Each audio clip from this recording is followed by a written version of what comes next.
할렐루야. 예, 서로 인사 나누시기 바랍니다. 반갑습니다. 잘 오셨습니다. 격려해 주시고 사랑합니다. 주의 이름으로 사랑합니다. 오늘 제목은 소원과 속전에 관한 규례입니다. 레위기 27장은 율법의 마지막 최종적으로 레위기서의 최종 마침표를 찍는 장입니다. 그 내용은 자신을 하나님께 드리겠다고 소원을 했을 때 누군가가 자기를 드린다 하는 개념은 제가 소를 번제로 드리겠습니다. 양을 번제로 드리겠습니다. 그러면 피를 흘리고 가죽 벗기고 각을 뜨고 불살라 바치면 돼요. 근데 하나님께 받은 은혜가 너무 커서 나의 생명과 나의 전부를 주님께 바칩니다 라고 고백을 하면 하나님께서는 우리의 인신제사를 인정하시는 분도 아니고 그런 걸 기뻐하시는 분도 아닙니다. 이방신을 섬기는 우상 숭배자들은 하나님 신에게 대해서 어떤 관념을 갖고 있냐면 우리가 지극한 정성을 신한테 보여주면 신이 감동을 해서 내가 바라는 소원을 들어준다. 이런 관념이 강해요. 그게 이제 하나님 원래 우리의 선하게 주신 하나님과 교통할 수 있는 영적인 감수성을 죄가 망가뜨려서 빚어낸 왜곡된 종교성입니다. 그래서 흔히 이제 말하기를 지성이면 감천이다 이런 말도 있죠. 지성을 다하면 신이 그걸 보고 감동을 받아가지고 우리의 간절한 소원을 이루어준다. 이게 세상 사람들이 가지고 있는 종교심이고 일반적인 관념이에요. 성경에서는 하나님이 접근을 그렇게 하지 않습니다. 너희의 노력으로는 안 된다. 너희의 행위로는 안 된다. 너희의 착한 거, 도덕적인 어떤 의 이런 거 갖고 안 된다. 심지어 어느 정도라고 얘기하냐면 우리의 의는 더러운 오물이 묻은 옷과 같다. 이렇게 얘기하십니다.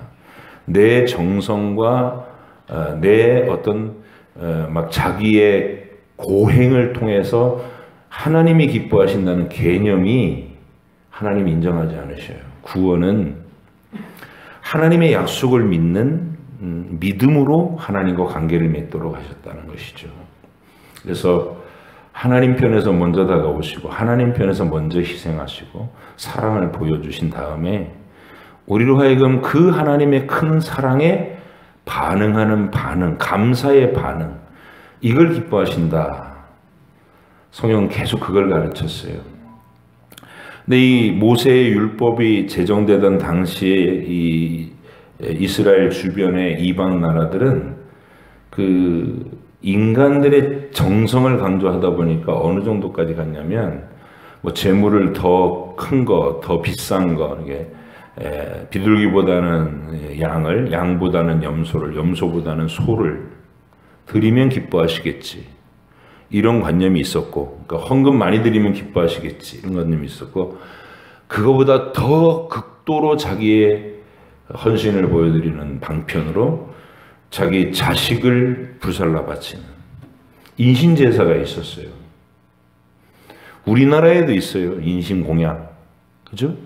과거에 전설에만 있는 게 아니라 어느 지역의 어떤 사례들을 보면 흉년이 들거나 마을에 흉흉한 일이 일어나면 처녀를 제물로 뱀굴에다 갖다 집어넣어서 죽게 한다든지 이런 일들이 있단 말이죠. 이게 전 세계적으로 퍼져 있는 인신제사의 악습입니다. 잉카 문명에서는 적군을 포로로 잡으면 신한테 바친다고 살아있는 포로의 심장을 그냥 시뻘겋게 피 뚝뚝 흘리면서 꺼내가지고 바치고, 이게 부패된 인간의 신관념이에요.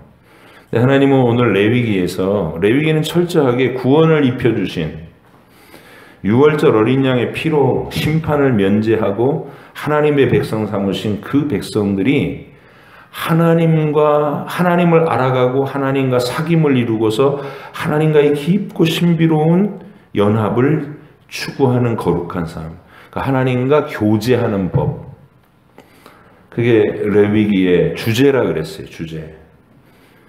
구원을 얻기 위해서 몸부림을 치거나 내 소원을 성취하기 위해서 하나님 감동시켜갖고 내가 원하는 바를 얻어내기 위한 어떤 그런 방법을 제시하는 성경에 있는 게 아니고, 레위기는 하나님과 교제하는 법을 상세하게 알려온 것입니다. 그래서 하나님은 인신제사를 원하지 않고 누군가가 하나님께 받은 은혜가 너무 감격스럽고 커서 내 생명과 나의 인생과 모든 것이 하나님의 것입니다, 이런 고백을 하고 싶을 때, 헌신의 고백을 하고 싶을 때 자기 몸을 찔러서 피를 흘리는 게 아니라 속전으로 대신해서 값으로 따져서 하나님께 드릴 수 있도록 길 방편을 마련해 놓으신 겁니다. 여기서 이제 각 연령대대로 가격이 다르고, 그다음에 성별대로 가격이 달라요. 남자가 조금 더 액수가 크고 여자는 절반 정도 되고, 그리고 연세가 많아도 값이 떨어지고 아주 어린아이들도 값이 떨어지고, 최적의 이 노동력이 있는 젊은 시절이 그 기간 동안이 제일 가격이 센, 그렇게 막여드신 거예요. 그러니까 일반적으로 이제 학자들은 노동력의 어떤 가치를 가지고서 하나님께 속전을 정하셨다, 이렇게 말씀해 놓고 계셔요. 그리고 이제 이 속전을 드릴 때에 하나님이 이 연령대의 남자는 얼마, 여자는 얼마, 이렇게 얘기를 해 놓으시는데 맨 끝에다가 또 은혜로운 규정 하나를 더 두시죠. 만일 어떤 사람이 하나님께 헌신의 서원을 하고 싶은데 가난해서 이 속전을 낼 만한 형편이 못된 사람은 제사장한테 직접 가라. 그럼 제사장이 그 사람의 형편을 잘 듣고 살펴보고 합당하게, 당신은 이 정도는 할 수 있으니까 이 정도의 헌신의 값을 내시오, 이렇게 하면 없어서 가난한 사람도 그 하나님이 기뻐하시는 소원의 헌신에 참여할 수 있게 하셨다, 그런 내용입니다. 자, 오늘은 이런 규례가 서원과 속전의 규례의 의미에 대해서 살펴보고, 다음 시간에 상세한 내부로 레위기 전체를 총괄 정리하는 시간으로 가지도록 하겠습니다. 서원이라는 것은 성도가 하나님께 드리고 싶은 사랑과 감사의 마음을 자신의 헌신의 내용으로 담아서 표현하는 방식입니다. 하나님께 대한 내 사랑을, 감사를, 감격을 표현하는 방식이 서원이다. 의무가 있는 게 아니에요. 너희는 반드시 항상 하나님 앞에 나올 때마다 서원을 해야 된다, 이렇게 의무가 아니고 자원하는 형식의 예배입니다. 행위입니다. 의무가 아니라는 말은 굳이 서원하지 않는다고 해서 죄가 되거나 하나님의 꾸지람을 듣는 것은 아니라는 뜻입니다. 우리가 하나님 순전하게 우리 속에서 자발적으로 일어나는 하나님께 대한 감정을 표현하는 통로로, 방편으로 서원이라는 제도를 두신 거예요. 우리가 하나님의 백성으로 살아가면서 서원을 하게 되는 두 가지 경우를 생각해 볼 수 있어요. 첫째는 하나님께서 내게 베풀어 주신 은혜를 깊이 깨닫게 됐을 때, 감사의 마음이 막 몰려올 때, 그때 이 감사하다 그러고 끝나는 게 아니라 그걸 표현하도록 하나님 앞에, 이 감사의 반응으로서의 서원이 있습니다. 너무나 감사해서 그 기쁨과 감격을 하나님께 약속이라는 형태로 드리는 거, 하나님 제가 이렇게 하겠습니다 라고 약속하는 서원, 그게 서원입니다. 시편 116편 12절로 14절에 이런 구절이 있어요. 내게 주신 모든 은혜를 내가 여호와께 무엇으로 보답할까? 여러분 이런 마음이 생길 때가 있는 게 복인 줄 아시기 바랍니다. 하나님이 주시는 것이 있는 것을 그냥 모르고도 그냥 자기 혼자 배불러서 하나님이 계속 복을 주시는데도 그게 복인 줄도 모르고 그냥 지 멋에 겨워서 사는 사람, 불행한 사람들이에요. 근데 하나님 주신 게 모든 게 감격스럽고 모든 게 기뻐. 살아있음이 기쁘고 바라보는 모든 세상이 하나님 주신 아름다움으로 가득 차 있는 것도 기쁘고, 그럴 때 그것을 어떻게 보답할까? 이런 마음이 된 거예요. 13절, 내가 구원의 잔을 들고 여호와의 이름을 부르며 여호와의 모든 백성 앞에서 나는 나의 소원을 여호와께 갚으리로다. 이게 소원입니다. 하나님께서는 우리가 하나님께 대해서 이런 감사에 반응하는 것에 대하여 너무나 기뻐하시는 분입니다. 이를테면 우리 인간들끼리의 삶에 있어서도 부모가 자녀들의 감사의 표현을 받으면 행복해요? 안 행복해요? 행복해져. 그것만한 행복이 없죠. 자녀가 내게 감사의 표현을 해줄 때, 사랑의 표현을 해줄 때, 부모 입장에서 자녀를 낳고 먹이고 입히고 돌보면서 이게 기를 때, 양육할 때 대가를 바라거나 어떤 목적을 가지고 희생과 헌신을 하는 건 아니죠, 절대로. 하지만 그렇게 사랑을 쏟아부으며 기른 자녀가 어리면 어린 대로, 자라서 철이 나면 철든 대로 부모 사랑에 대한 감사의 태도를 나타내고 선물을 준비해 오거나 편지를 써가지고 오면 부모의 마음은 세상 다 얻은 것 같이 마냥 행복해지는 거예요.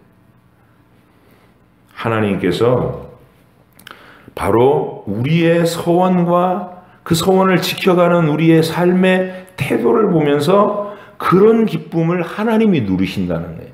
그걸 좋아하시는 분이시다. 그러니까 레위기 마지막 장에서 하나님이 이 소원 제도를 설명하시는 이유가 하나님과 우리의 관계에서 최상의 하나님의 기쁨이 되는 게 바로 소원과 그것을 지키는 우리 삶의 모습이기 때문에 그렇다. 성도가 소원을 하고 그 소원한 대로 하나님께 지키는 일은 하나님과 우리 사이에서 이루어지는 최상의 친교, 최상의 화목한 교제가 된다는 사실을 기억하시기 바랍니다.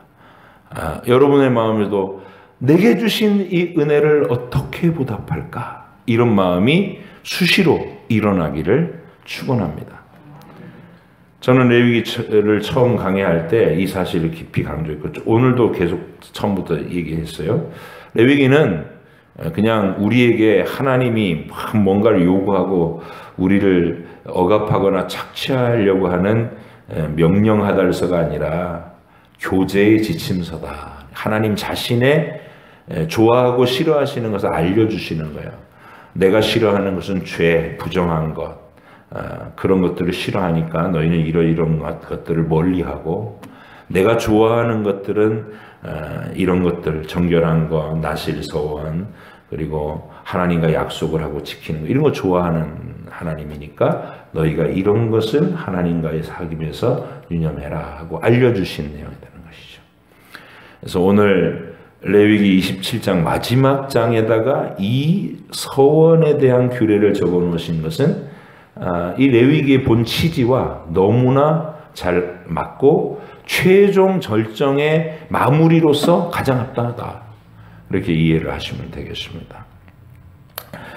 사람들이 하나님께 소원을 하는 또 다른 경우는 자신이 간절한 소원을 하나님께 아랠 때 막 급하게 마음이 절박해질 때 하나님이 이렇게 응답해 주시면 이런 헌신으로 하나님께 보답하겠습니다. 약속드릴 때가 있어요. 이렇게 응답해 주시면 이렇게 하겠습니다라고 약속하는 거예요. 약속의 소원. 사무엘서 1장에 나오는 한나의 경우가 딱 그런 경우죠. 사무엘상 1장 10절로 11절에 한나가 이런 기도를 합니다. 한나가 마음이 괴로워서 여호와께 기도하고 통곡하며, 그러니까 이제 절박한 상황이 있는 거죠. 아픔이 있고 통곡하면서 서원하여 이르되 만군의 여호와여, 만일 주의 여종의 고통을 돌보시고 나를 기억하사 주의 여종을 잊지 아니하시고 주의 여종에게 아들을 주시면, 지금 자기가 자녀를 낳지 못한다는 것 때문에 계속 시달림을 받고 있고 멸시를 당하고 있는 거잖아요. 이걸 하나님께서 해결해 주시면 내가 그의 평생에 내게 주실 것, 아직 안 주셨어요. 주시면 그의 평생에 그를 여호와께 드리고 삭도를 그 머리에 대지 아니하겠나이다. 그 말은 나실인으로 오직 하나님만 섬기는 사람으로 일평생을 바치도록 그 아이를 하나님께 드리겠습니다. 이렇게 소원한 거예요. 한나가 그 약속 얼마나 잘 지켰는지 기억하시죠? 그리고 하나님이 얼마나 그 소원을 지키는 한나를 기뻐하셨는지, 그에게 하나님께 바친 아들 대신에 그의 인생을 풍요롭게 해줄 다른 자녀를 계속해서 주셨다는 것도 알고 있습니다. 이 세상을 향하신 하나님의 뜻과 이 자신의 개인적인 인생을 향한 하나님의 기대를 언제나 깊이 묵상하면서 우리는 하나님께 간절한 마음으로 소원을 아뢰면서 소원을 드릴 수 있어요. 기도할 때 하나님께 소원을 하면서 기도하면 하나님께서는 우리의 그 간절한 소원에 응답해 주시고요. 응답의 기쁨도 누리고, 또 그 다음에 우리가 약속드렸던 소원을 갚아나가면서 하나님이 그것을 얼마나 기뻐하시는 또 경험할 수 있어요. 얼마나 기뻐하시는지를 또 경험할 수 있으면서 하나님과 관계가 깊어지게 된다. 이게 소원의 유익이다라는 것이죠. 자, 이렇게 우리가 하나님께 소원하는 것은 아름다운 신앙의 표현이 되고 하나님께서 기뻐하시는 일이지만, 단 소원을 할 때 각별히 조심해야 될 부분이 있습니다. 3가지 정도를 한번 생각해 보실게요. 기억해 주세요. 첫 번째로 중요한 것은 소원을 할 때 소원이 매사 자기의 막 무슨 욕심껏 무언가를 얻어내려고 하나님을 내 기도에 빨리빨리 응답하시게 내가 조종하려고 소원을 남발하는 경우, 이거 조심해야 되는 거예요. 우리는 내 만족을 위해서 무언가를 하나님께 받아내기 위해서 소원을, 내 기도를 들어주시면 이렇게 하겠다 저렇게 하겠다 하면서 소원을 함부로 가볍게 해서는 안 될 것이다. 이게 주의할 점 첫 번째입니다. 소원은 내 욕심을 이루기 위해서 하나님을 조종하려는 것으로 하는 게 아니다. 하나님의 뜻에 대해서는 안중에도 없고 그냥 자기 소원만 있는 거예요. 그건 소원이라기보다는 욕망인 거예요. 욕심.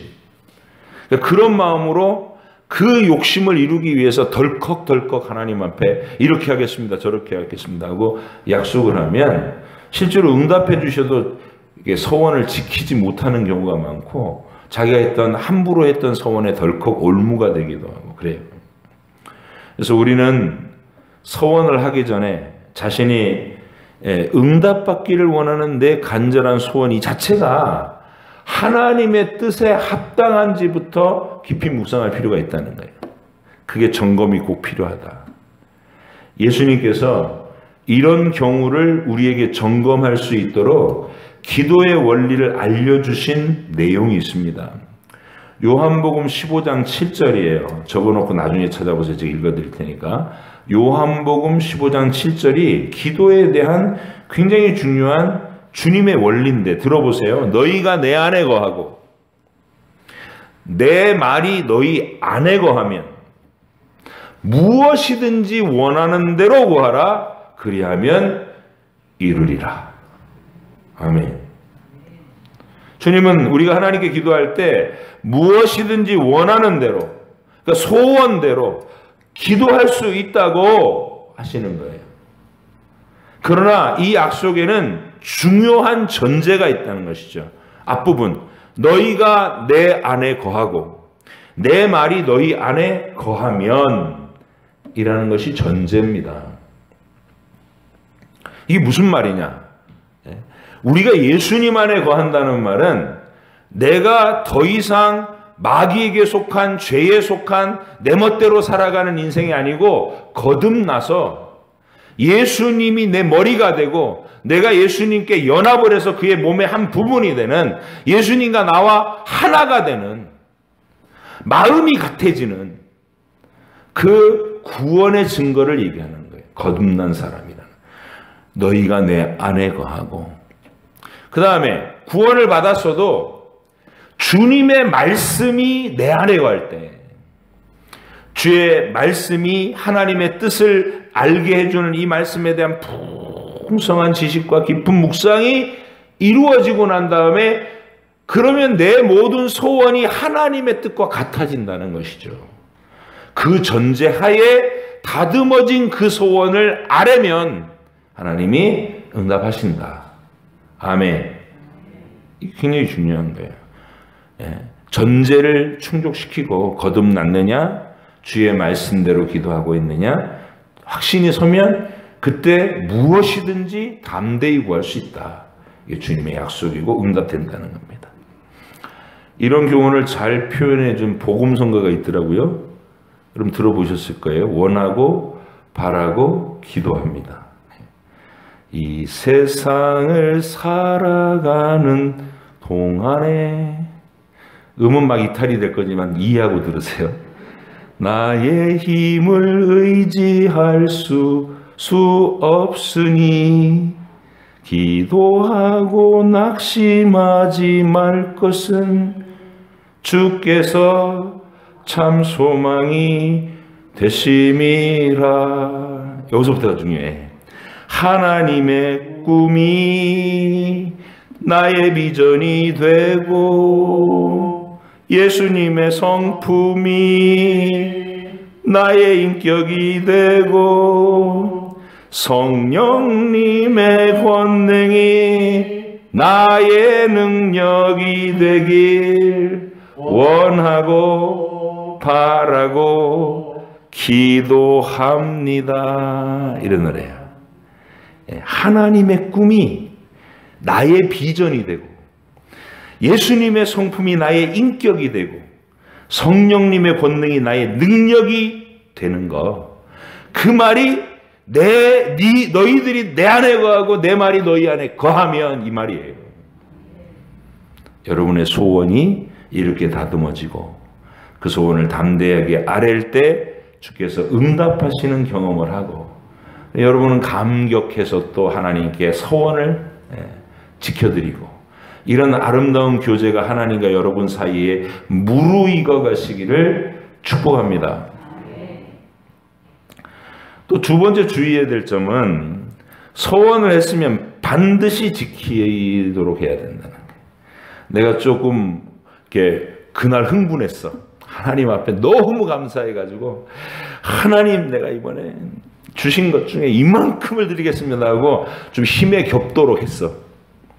근데 이제 마음이 차분해지고 난 다음에 가만히 생각해 보니까, 아이고 쓸 게 너무 많아. 여기 이제 쓸 게 막 생각났어. 그날은 하나님께 드릴 것만 막 생각해갖고 이만큼 했는데, 가만히 생각해 보니까 급한 게 많아. 그래서 이게 조금 깎아야 되겠는데 하나님, 이렇게 될 수 있다는 거예요. 그럴 때 깎지 마라. 왜 그럴까요? 하나님도 감정이 있으시다는 거예요. 서운해지신다는 거예요. 너 나한테 그날은 그렇게 막 눈물 콧물 흘리면서 이렇게 하겠다 그러더니 너 이제 화장실 갔다 와서 네 마음이 달라졌냐? 그런 분이시는 하나님이. 그래서 서원을 했으면 신중하게 하고, 그리고 혹시라도 내가 너무 흥분해 가지고 과도하게 했어도 하나님이 응답하셨으면, 하나님이 응답하셨다는 얘기는 내가 부담을 느낄 그 상황 속에, 이게 이제 제정신으로 돌아갈 그 상황 속에서도 하나님과의 약속을 귀중히 여기는지를 또 보고자 하시는 거 아니에요? 그때 힘써 지키라. 힘들어도 불리하다고 깎아먹지 말고. 솔로몬이 전도서에서 이 부분을 아주 상세하게 당부했어요. 잘 들어보세요. 전도서 5장 1절로 6절. 너는 하나님의 집에 들어갈 때에 네 발을 삼갈지어다. 신중하게 들어가는 거예요. 가까이 하여 말씀을 듣는 것이 우매한 자들이 재물 드리는 것보다 나으니 그들은 악을 행하면서도 깨닫지 못함이니라. 신구약이 똑같죠.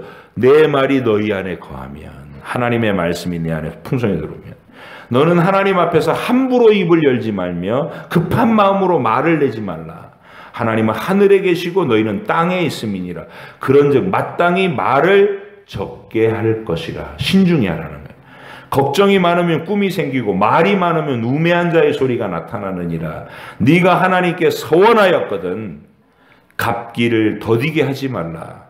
하나님은 우매한 자들을 기뻐하지 아니하시나니 서원한 것을 갚으라.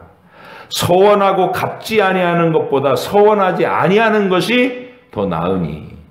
애초에 하나님을 기대하시게 만들지 않았으면 하나님의 서운함도 없죠. 근데 하나님께 이렇게 하겠습니다 하고 기대를 하시게 만들어 놓고 나서 하나님 저 죄송하지만 반만 깎읍시다 이러면 하나님이 서운해지신다는 거예요. 네 입으로 네 육체가 범죄하게 하지 마라. 천사 앞에서 네가 서원한 것이 실수라고 말하지 마라. 어찌 하나님께서 네 목소리로 말미암아 진노하사 내 손으로 한 것을 멸하시게 하랴. 하나님 그런 분이다. 두려운 줄 알고 조심스럽게 서원하고 서원했으면 나중에 그 서원 때문에 자기가 많은 대가를 치르게 되더라도 불리해도 그 서원대로 지키는 사람이 되라. 자, 마지막 세 번째로 서원할 때 조심해야 되는 거. 그 서원 자체가 하나님께서 기뻐하시는 일인지 자기 힘으로 실현 가능한 것인지를 면밀하게 살피고 조심스럽게 하는 게 필요하다. 신중하게 하라는 것이죠. 우리는 서원이라고 하는 이 복된 신앙행위를 하면서 내가 감당할 수 있는 약속을 하는지 점검하지 못해서 참담한 상황에 빠진 인물을 성경에서 만날 수 있어요. 부흥회를 하면 이런 부작용이 많이 일어나요. 원래 부흥 강사들이 말빨이 좋잖아요. 이 성도들을 막 울렸다 웃겼다 울렸다 막 그래요. 그럼 그 고조된 분위기에서 자 이제 하나님 앞에 약속 헌금을 드리겠습니다. 자기는 지금 월세 살고 있는데 제가 1억을 하나님께 바치겠습니다. 이거 써낸 거예요. 근데 부흥회 끝나고 나서 이제 제정신이 되고 차분하게 현실로 돌아가니까 내가 했던 그걸 어떻게 갚아요? 올무가 된다고. 그런 일이 일어나지 않도록 해라. 내 분수와 능력으로 할 수 있는 일인지 신중히 재라. 사사기에서 나오는 입다의 서원이 그런 경우였어요. 입다가 이 사람이 이런 소원합니다. 사사기 11장 29절에 이에 여호와의 영이 입다에게 임하시니 입다가 길르앗과 므낫세로 지나서 길르앗의 미스베에 이르고 길르앗의 미스베에서부터 암몬 자손에게로 나갈 때 전투를 하러 나가요. 그가 여호와께 서원하여 이르되 주께서 과연 암몬 자손을 내 손에 넘겨주시면 얼마나 절박했으면 서원하겠어요. 내가 암몬 자손에게서 평안히 돌아올 때에 여기서부터가 문제야. 누구든지 내 집 문에서 나와서 나를 영접하는 그를 여호와께 돌릴 것이니 내가 그를 번제물로 드리겠나이다. 호호.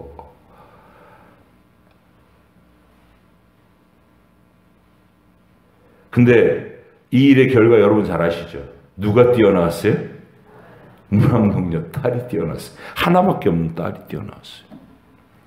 입다가 하나님께 서원을 지켜야 된다는 건 철저히 알았어요. 그래서 딸도 아버지하고 똑같아서 하나님께 대한 열정이 있었어요. 그래서 아버지가 서원하셨으면 지켜야죠. 저한테 조금만 시간을 주신 다음에 그대로 서원대로 행하세요 하고 같이 죽음의 길로 가요. 근데 입다가 몰랐던 게 있어요. 뭐냐면 출애굽과 구원 역사에 대한 역사는 잘 알고 있었는데 하나님의 이 세부적인 말씀의 규례는 모르고 무식했던 거예요.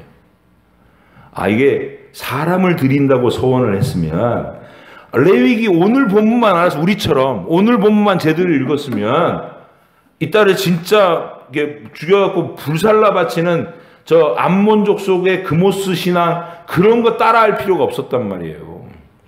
근데 입다가 그 부분에 있어서 무식했어요. 그래서 딸한테 고지고대로 번제로 그냥 딸을 바쳐버립니다. 속전을 드리면 되는 거를. 이런 경우입니다. 하나님의 말씀에 무지하면 이런 경우를 빚을 수 있다. 입다가 레위기 본문만 알았어도 또 누군가가 그에게 가르쳐 주기만 했어도, 근데 입다가 살던 그 시대가 그렇게 캄캄하고 하나님 말씀이 무지한 때였다는 거예요. 다. 그래서 이방 사람들이 자기 신 섬기는 걸 보고 야, 저렇게 하면 신이 감동하겠구나. 그걸 따라한 거예요. 인신제사를. 아마 입다하고 입다 딸은 천국에서 만나겠죠. 지금은 하나님 품 안에 잠들어 있는 것이고, 그때 서로 하나님이 그건 받으신 거예요. 그 진심, 하나님께 소원을 지키겠다고 하는 진심 받으셨는데, 사실은 하지 않아도 될 헛된 희생을 한 거죠. 아버지 조금만 성경을 좀 아시죠? 딸은 그럴 거고 입다는 그럴 거예요. 딸아, 너라도 좀 알았으면 나 좀 막아주지 그랬냐. 여러분, 그런 안타까움이 들지 않도록 말씀을 잘 기억하시고 잘 배우시고 묵상하시고 풍성하게 이해하시도록 일평생 노력하시기 바랍니다. 앞으로 남은 생에도 계속 말씀을 알아가는 멋진 하나님 백성이 되시기를 바랍니다.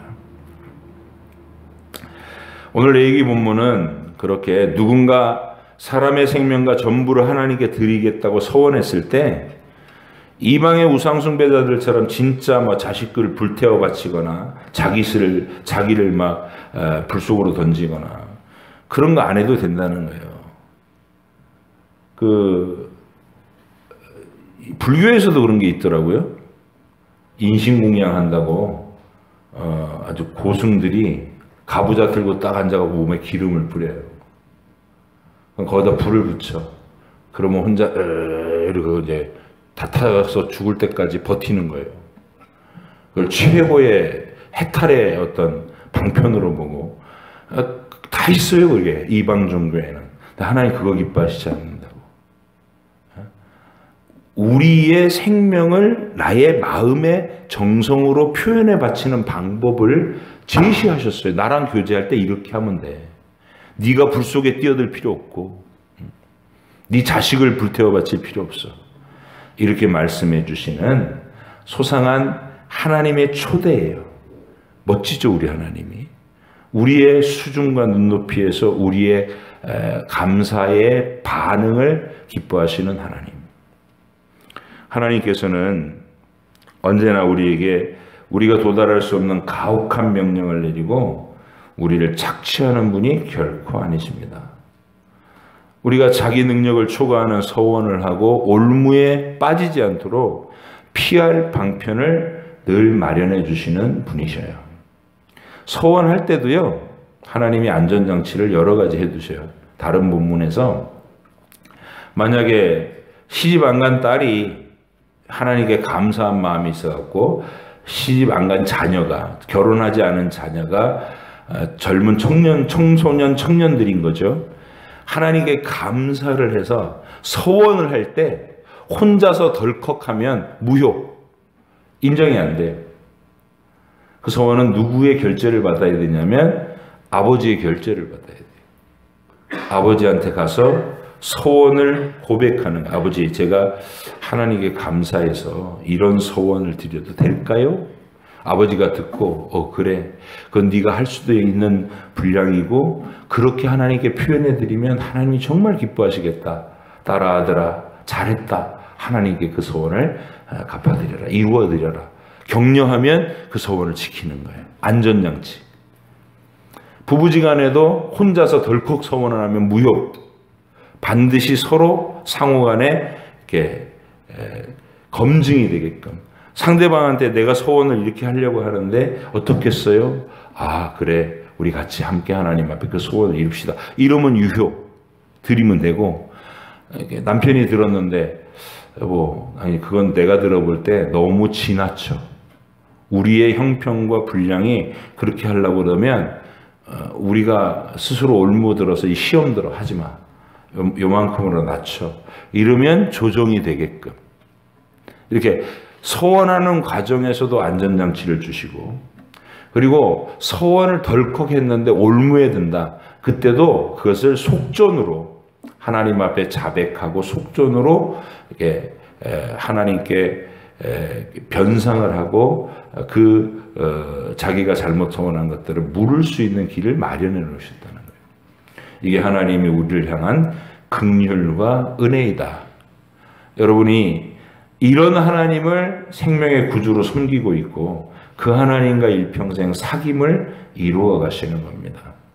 저는 여러분이 나실 제도도 그렇고 나실인 서원도 그렇고 이 서원이라고 하는 자체를 가지고서 여러분이 내게 주신 은혜를 어떻게 보답할까 이런 마음과 생각이 많이 일어나서 수시로 하나님께 서원하고 그것을 표현해 드리고 또 그걸 하나님이 받으셨을 때 얼마나 기뻐하시는지를 반드시 나타내셔요. 이거 꼭 잊지 마시라고. 하나님이 여러분이 서원을 지키는 것을 받으셨으면 입쓱 닫고 혼자 뒤돌아서서 씩 웃고 마시는 분이 아니고 우리가 서원을 힘써 지키는 그 모습에 대해서 야 내가 이렇게 기쁘다 하고 내게 그걸 표현해 주신다는 거. 어떤 형태로든 여러분이 주목하고 있으면 알아볼 수 있게끔 주셔요. 느껴져요. 하나님이 내가 하나님께 올려드린 서원과 이것을 받으시고 하나님 매우 기뻐하시는 것을 이렇게 내게 상으로 주시는구나. 나에게 이렇게 응답해 주시는구나. 또 경험할 수 있어요. 그래서 하나님하고 주거니 받거니 사랑 표현이 왔다 갔다 하는 것. 그걸 경험하는 삶.